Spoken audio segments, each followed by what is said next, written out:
रत्नागिरी जिल्ह्यासाठी एक आनंदाची बातमी आहे। जिल्ह्यातील 68 धरणांपैकी 28 धरणं 100% भरली आहेत। 28 धरणांमध्ये 50%पेक्षा जास्त पाणी साठा आहे।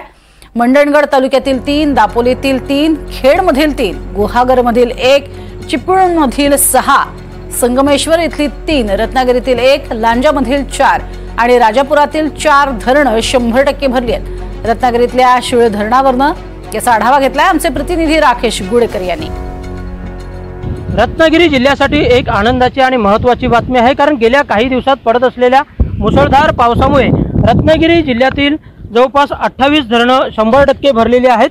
रत्नागिरी जिल्ह्यात एकूण 68 धरणं आहेत आणि या धरणांपैकी जवळपास 28 धरणं 100% भरली असून 28 धरणं जी आहेत ती 50% पेक्षा जास्त भरलेली आहेत आणि यामधील 9 ते 10 धरणं ही 90% पेक्षा जास्त भरलेली आहेत। दरम्यान जी 100% धरणं भरलेली आहेत त्यामध्ये मंडणगड तालुक्यातील 3, दापोली तालुक्यातील 3, खेड तालुक्यातील 3, गुहागर तालुक्यातील 1, चिपळूण तालुक्यातील 6, संगमेश्वर तालुक्यातील 3, रत्नागिरीमधील 1 आणि लांजा तालुक्यातील 4 तसेच राजापूरमधील 4 अशी जवळपास 28 धरणं ही 100% भरलेली आहेत। या सर्व धरणांमध्ये सध्या 305.53 दशलक्ष घनमीटर एवढा पाणीसाठा आहे आणि या सर्व धरणांमध्ये सध्या 68.48% एवढा पाणीसाठा आहे।